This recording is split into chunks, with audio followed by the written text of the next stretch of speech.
And just like that, we are back. Not just me, but also that Chelsea side that failed to show the bottle to get themselves through a match at Stamford Bridge versus 10-men Burnley. Chelsea play host to Burnley and come away with a 2-2 draw. Let's get into it. And blue is the colour.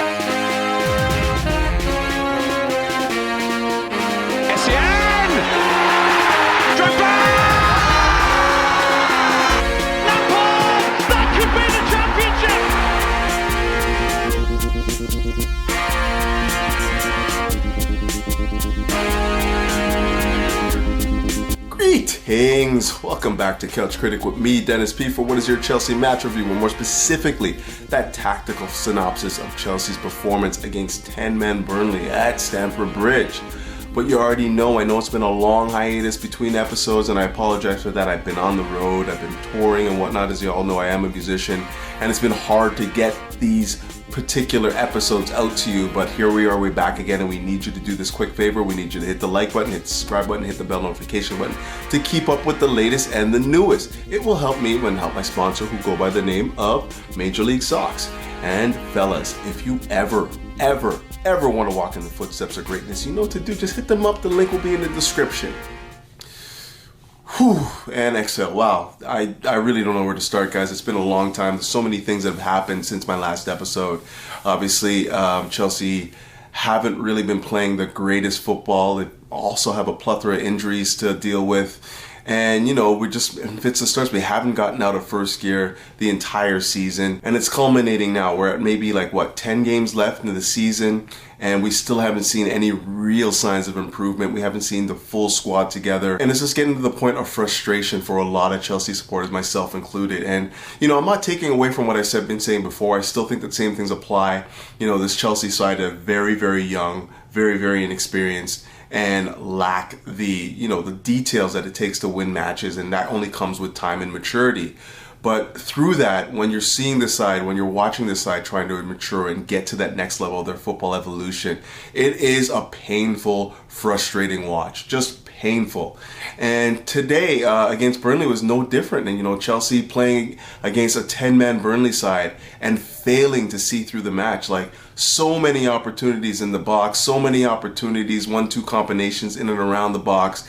Chelsea failed to take all of them. The very few opportunities that Burnley did create in the match, I mean, there was one point in the game where Chelsea had 81% of the possession in the second half. And the few opportunities that they had in that 19% possession, they score a goal and they have another gilt-edge opportunity to put themselves up in the match. Fortunately, they did not take it. But, you know, it's these things, these details, these, you know, the organization, you know, the switched on, the focus, the composure that you want to see a young side start to develop over the course of a season. And it just seems to me like this Chelsea side still fail to recognize the details that it takes to win games. You know, set pieces undoing us over and over again. And if not for, you know, a very, very, very near miss by Jay Rodriguez, we'd be talking about Chelsea losing 3-2 to 10-men Burnley at Stamford Bridge. And this is not acceptable right now. It's just not acceptable.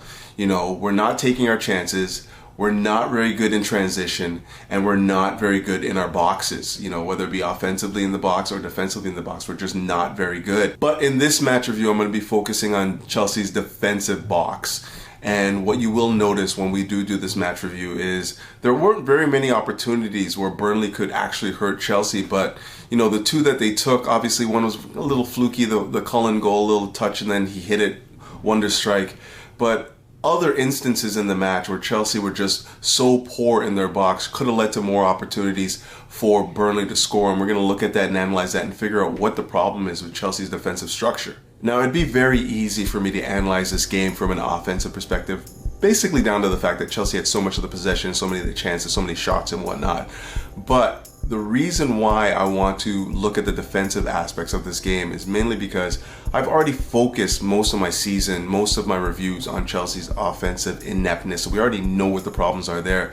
We just lack clinicalness. We lack the ability to really, really hurt teams when we have the lion's share of possession. You know, we move the ball too slow. When we do get into the channels, you know, we make so many poor decisions. Decision making is just so poor. And again, that was on display again today against Burnley. But, it wasn't the only aspect of the game that was just so disappointing. Like, I mean, when Chelsea are in possession of the football, they know what to do, they know where to work the ball, they know where the soft spots are within the defensive setup, but what they lack is that killer instinct. But in this game against Burnley, the thing that was most frustrating for me is when Chelsea were out of possession, they have no real structure and no real bosses in that defensive setup that can dictate how we want to play and like just marshal that back line. It was just an eyesore the entire game, watching Chelsea trying to defend 10 men Burnley and looking completely outmatched, completely, overrun in areas of the game where you expect them to be in control, really composed and just like see through. Now, granted, those opportunities didn't come up very often, but this is the thing that you have to know. When you are a possession-based team, the teams are not going to have a plethora of opportunities to hurt you. Teams are not going to be in positions where, they're just coming at you wave after wave and you have to be like completely switched on. So the opportunities where you are out of possession, even though they're few and far between, you have to be razor sharp. And I just don't think that we have the awareness, the defensive awareness, the spacing, the structure to deal with teams in our defensive setup, in our box. So many times this game against Burnley of all teams with 10 men, Chelsea just looked outmatched. We're going to go through a montage right here. And while most of these opportunities were not very threatening, the fact that they were able to destabilize our back four, destabilize our defensive setup, and get into positions where if they had a little bit more quality on the ball, they would be able to really, really pierce our back line and hurt us, is just so disheartening. And let's not forget the fact that Chelsea in the last 5-6 games have already conceded more than 2 goals in every one of those games, and we're talking against 2 games. 2 of those games are against championship sides, and it's just not acceptable. You want to be a possession-based team, you want to be on the front foot, you want to be threatening teams in the final third, but in order to do that, you have to be rock solid at the back. And when opportunities do come at you from the opposition, you have to have defenders back there that can deal with 1v1 situations. You have to have defenders that are ultimately switched on and communicating with one another. And I just don't think that Chelsea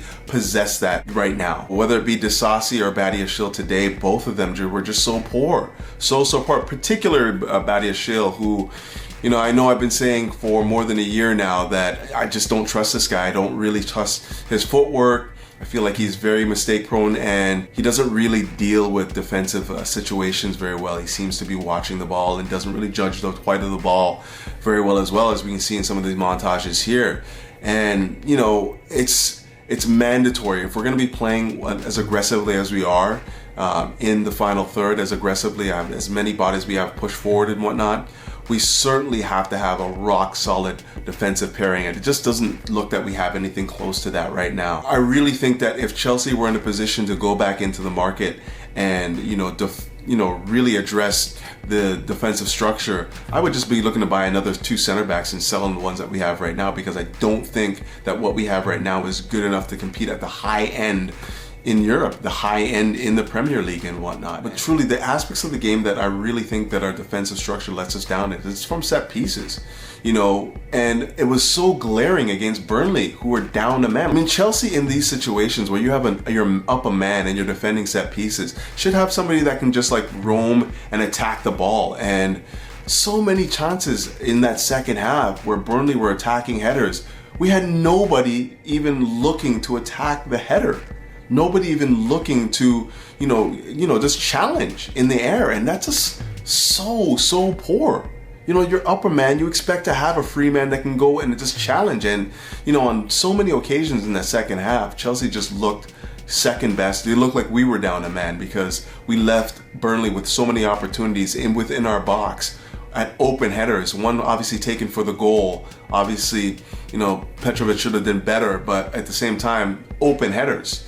Another opportunity, Jay Rodriguez just rattles it off the crossbar, and then has another chance when it comes back to him and he just skies it and whatnot. But, we don't have defenders that are switched on in positions where you need them to be. This is what we pay you money for, to defend that box, to defend our box. And every one of the defenders that I've called on, that are called upon to defend the box effectively, have been so poor. Ultimately, as much as we have to be more clinical in the offensive final third, we have to be so much more resolute in our defensive third.